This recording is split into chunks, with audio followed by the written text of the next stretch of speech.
Sir ஒரு நண்பர் phone பண்ணி ஒரு வலுவான கூட்டணி இருந்த திராவிட முன்னேற்ற கழகங்களுடைய கூட்டணி இப்படி ஆயிடுச்சு, சின்ன பின்னம் ஆயிடுச்சு, அதை பற்றி என்ன நினைக்கிறீங்க கேட்குறாரு. சார் தேர்தலுக்கு முன்னாடி திராவிட முன்னேற்ற கழக தலைமையில் கிட்டத்தட்ட 25 கட்சிகள் கூட்டணி சார். கம்யூனிஸ்ட் கட்சி, காங்கிரஸ் கட்சி, விசிகா, அது மட்டுமல்லாமல் இந்தியன் யூனியன் முஸ்லீம் கட்சி, கொங்கு நாடு வெள்ளாளர் கட்சி, புலிப்படை, மக்கள் நீதி மையம், தென்னரசு, இப்படி பல பேர், பல கட்சிகள், 25 கூட்டணி சார். எங்கள் கூட்டணி வலுவாக இருக்கிறது, எங்கள் கூட்டணி கொள்கை கூட்டணி, எங்கள் கூட்டணி வெற்றி கூட்டணி, நாங்கள் தொடர்ந்து வெற்றி பெற்றுக் கொண்டிருக்கிறோம், எங்களை யாரும் அசைக்க முடியாது, தமிழ்நாட்டிற்கும் டெல்லிக்கு தான் போட்டி, நாங்கள் வென்று விடுவோம், 234 200 சீட்டை வெல்லுவோம், ஆட்சி மீண்டும் அமைப்போம், வரலாறு படைப்போம். என்னதை படைச்சிங்க? ஒன்றும் போயிடுச்சு சார். 2026 மீண்டும் ஆட்சி வைந்து 2.0 2.0 எல்லாம் பில்டப், என்ன பில்டப், எல்லா பில்டப் போயிடுச்சு. பிரச்சாரம் என்ன? மகளிர் அணி கூட்டம், இளைஞர் அணி கூட்டம், பாக பொறுப்பாளர் கூட்டம், மாநாடு, ஈநாடு, பணத்தை வேறு. அது மட்டும் இல்லாமல் தேர்தலுக்கு முன்னாடி 5000 ரூபாய், எப்பவுமே கொடுக்காத ஒரு 5000 ரூபாய், பொங்கலுக்கு எப்பவுமே கொடுக்காத பொங்கலுக்கு திடீர்னு 3000 ரூபாய், அப்பப்பப்பப்பப்பா அது தரணும் இது தரணும், இப்படியெல்லாம் சொல்லி கடைசியில் தேர்தல் அன்னைக்கு மக்கள் சரியான படத்தை திராவிட முன்னேற்ற கழக கூட்டணிக்கு அமைச்சிருக்காங்க. எதிர்பாராத தேர்தல் முடிவு 2026 சட்டமன்ற பொதுத் தேர்தலில் மே மாதம் 4ஆம் தேதி எதிர்பாராத முடிவு. கழகங்களில் பின்னுக்கு தள்ளப்பட்டு புதிய கட்சியான தமிழக வெற்றி கழகம் ஆட்சி அமைக்கின்ற நிலைமைக்கு வந்து விட்டார்கள். சரி, அவங்களுக்கு சீட்டு கம்மியாக இருக்கிறது என்ன பண்ணான்னு பார்த்தா, எப்பண்டா வெளியே போகலான்னு காத்துக்கிட்டு இருந்த காங்கிரஸ் டப்புனி ஓடி, சொல்லாமல் கொள்ளாமல் ஓடி வந்து, இந்தாங்க நான் தான் தரணிட்ட லெட்டர் கொடுக்குறாங்க, சாலை போட்டாங்க, மாலை போட்டு அமைக்கிட்டாங்க. எங்களுக்கு 2 மந்திரி கொடுங்க போதும், நாங்கள் 60 வருஷமாக ஆட்சியில் இல்லை, நாங்கள் காங்கிரஸ் எங்களுக்கு அதிகாரம் வேணும், திராவிட முன்னேற்றத்தை கொடுக்க மாட்டேங்கிறாங்க, எப்பண்டான்ட்டு அவங்க காத்திருந்துருக்காங்க. போலுங்க காங்கிரஸ் கட்சி ஓடி வந்துட்டாங்க. சரி, கம்யூனிஸ்ட் கட்சி ரெண்டு பார்த்தா அவங்க அப்படியே தான் இருந்திருக்காங்க போலுக்கு, அவங்க ரெடியாக இருந்திருக்காங்க. ஓகே, நாங்களும் கொடுத்துட்றோம், வெளியிருந்து ஆதரவு தர்றோம், நாங்கள் யாருக்கும் கேள்வி கேட்க வேண்டாம், யாருக்கும் நான் பதில் சொல்ல வேண்டாம், நாங்கள் தேர்தல் முடிஞ்சாச்சு, வெளியே வந்துடுறோம்.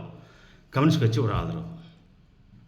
விடுதலை சிறுத்தைகள் கட்சி, அவர் தொழில் திருமாவளவன் தான் இந்த நாங்கள் கம்யூனிஸ்ட் சொல்கிறத ஃபாலோ பண்ண சொல்லி அவர் தான் 48 மணி நேரம் டிலே பண்ணி இழுத்து ஜபு இழுத்து, அவருக்கு ஏன் எப்படியும் திமுக வெளியே வரணும், தாவை காட்ட போகணும், மந்திரி ஆகணும், அமைச்சரவையில் பங்கு பண்ணணும், அதிகாரம் வேணுங்கிறதுல அவர் முடிவில் இருக்கிறாரு. ஆனால் அதான் எப்படி நகர்த்தி மக்களை ஏமாற்றி நிருபர்களை ஏமாற்றி மீடியாக்களை ஏமாற்றி அப்படி சொல்லி சுருட்டி புரட்டி எடுத்து இப்பொழுது தேர்தல் வந்தது மே 4, மே 22ஆம் தேதி என்று விடுதலை சிறுத்தை கட்சியை சேர்ந்தவர் மந்திரியாக இருக்கிறார். இது முதலே சொல்லிருக்கலாம். ஆனால் அவர் என்ன அப்படித்தான், அவர் இப்படி ஜவு எடுத்து மக்களை ஏமாற்றணும்ல, இந்த அரசியல் பண்ணுறோன்னு சொல்லுவாங்க இல்லையா, அப்படியா இப்படியா அப்படி சொல்லி கடைசியில் வந்திருக்காங்க.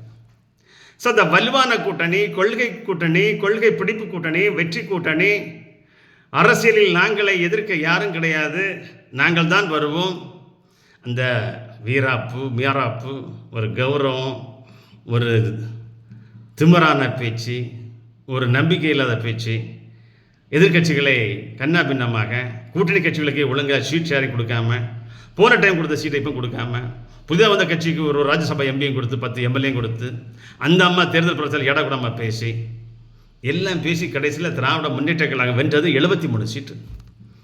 கூட்டணி கட்சியோட சேர்ந்து 73 சீட் தான் வென்றாங்க. அது தேர்தல் முடிவு தானே. காங்கிரஸ் பிச்சுட்டு போயிடுச்சு, கம்யூனிஸ்ட் பிச்சுட்டு போயிடுச்சு, விசிகா பிச்சுட்டு போயிடுச்சு, இந்தியன் யூனியன் முஸ்லீம் கட்சி பிச்சுட்டு போயிடுச்சு.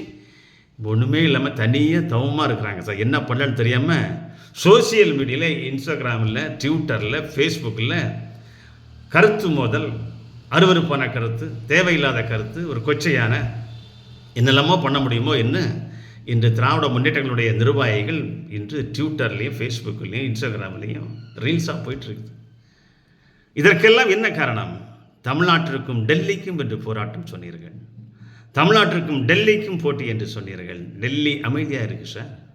டெல்லி நீங்கள் என்ன பண்ணுறீங்கலாம் பார்த்து கொண்டு இருக்குது. இப்போ தெருவில் நிற்கிறீங்க பாருங்கள்.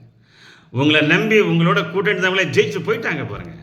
என்ன பண்ண போகிறீங்க? 2029 பாராளுமன்ற தேர்தலில் அல்லது வருகின்ற இன்னும் 6 மாதத்திற்குள் வருகின்ற உள்ளாட்சி மன்ற தேர்தலில் திராவிட முன்னேற்றங்களுடைய நிலைமை என்ன? யாரிடம் கூட்டணிக்கு போக போகிறீர்கள்? யாரை கூட போகிறீர்கள்?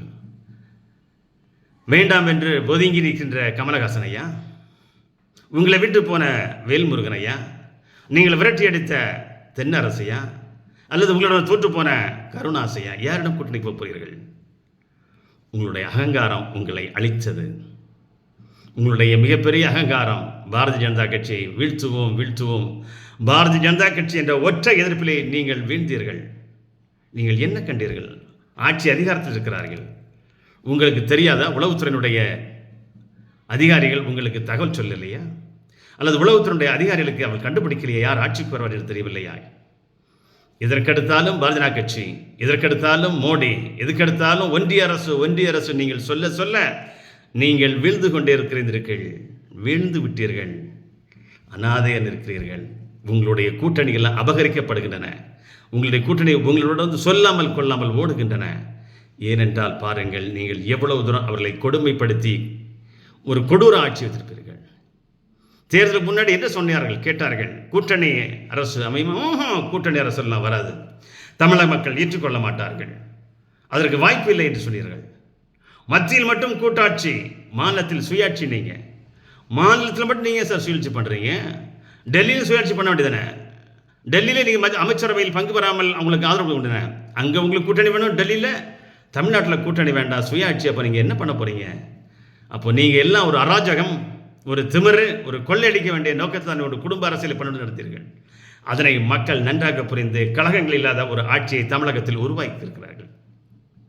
தமிழக வெற்றி கட்சி, தமிழக வெற்றி கழகம் பாருங்க, மிகப்பெரிய மாறுதலை கொண்டிருக்கிறாங்க. ஒரு கூட்டணி ஆட்சி, கூட்டணி ஆட்சி சார், கூட்டணி மிகப்பெரிய வலுவான ஒரு கூட்டணி வைத்து, கூட்டணி ஆட்சியை மிக பிரம்மாண்டமாக அமைத்து, யாரும் அசைக்க முடியாது.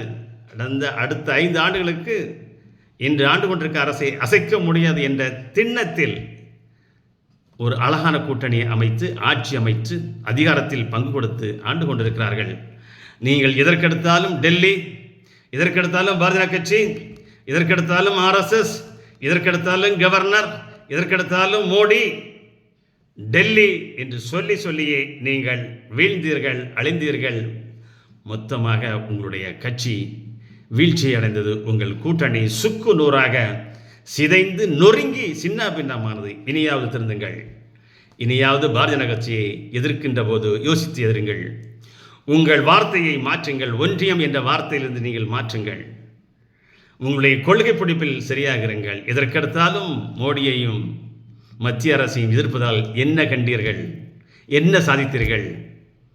தெருவில் அனாதையாக இருக்கிறீர்கள், தனி கட்சியாக இருக்கிறீர்கள். 25 கூட்டணி வைத்த நீங்கள் இப்போ தனி மரமாக ஆக்கப்பட்டு விட்டீர்கள். இதற்கெல்லாம் யார் காரணம்? நீங்கள் செய்த அதிகாரம், நீங்கள் செய்த ஊழல், நீங்கள் செய்த பொய் பிரச்சாரம், நீங்கள் செய்த ஒற்றுமை, கூட்டணி, கொள்கை, பெரியார் மண், திராவிட மண், திராவிட மாடல், எல்லாத்துக்கும் மொத்தமாக தமிழக மக்கள் சமாதி கட்டி இன்று திராவிட முன்னேற்ற கழக கட்சியை தனி கட்சியாக தன்னந்தனியாக உங்களை ஓரங்கட்டி விட்டார்கள் தமிழக மக்கள். காலம், வருங்காலம் தமிழக வெற்றி கழகத்திற்கும் பாரதிய ஜனதா கட்சிக்கு தான் அடுத்து போட்டி. கழகங்களெல்லாம் ஒழிக்கப்பட்டு விட்டன. வருகின்ற உள்ளாட்சி மன்ற தேர்தலில் பாரதிய ஜனதா கட்சிக்கும் தமிழக வெற்றி கழகத்தான் போட்டி. பாரதிய ஜனதாவுடைய யாராக இருந்தாலும் வருகின்ற தலைவரோ அல்லது இப்போ தலைவருக்கும் தான், விஜய்க்கும் தான் போட்டி. இன்று காலம் மாறிவிட்டது, காட்சி மாறிவிட்டது. எடுத்த களத்தில் இருப்பது பாஜகவா தாவைக்காவா?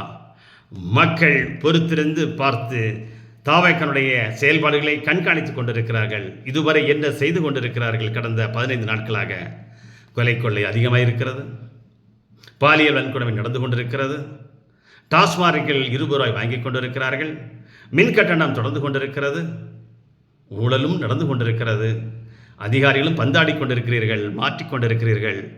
மக்கள் உங்களுடைய செயல்பாடுகளை காத்து கொண்டிருக்கிறார்கள். என்ன செய்கிறீர்கள் என்று வருடத்திற்கு 6 சிலிண்டர் தருவேன் என்று சொன்னீர்கள்.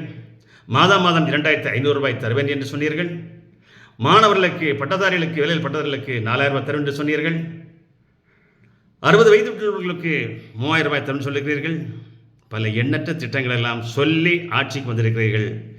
மறுபடியும் நீங்கள் திராவிட முன்னேற்றக் கழகத்தை போன்றே தமிழக வெற்றிக் கழகமும் செயல்பட்டால் திராவிட முன்னேற்றக் கழகத்திற்கு வந்த நிலைமைதான் தமிழக வெற்றிக் கழகத்திற்கு வரும். பாரதிய ஜனதா கட்சிகளெல்லாம் அடுத்து உங்களுக்கு மிகப்பெரிய சொப்பனமாக தமிழக வெற்றிக் கழகத்திற்கிறது 2029, 2031 அல்லது அதற்கு முன் வருகின்ற உள்ளாட்சி மன்ற தேர்தலிலும் பாரதிய ஜனதா கட்சியா தமிழக வெற்றிக் கழகமா என்ற போட்டிதான் களத்தில் நிலைக்கப் போகிறது, வரப்போகிறது. எதிர்காலம் பாஜகவா தாவேகாவா? மக்களே, சிந்தியுங்கள், செயல்படுங்கள். நன்றிகள் பல.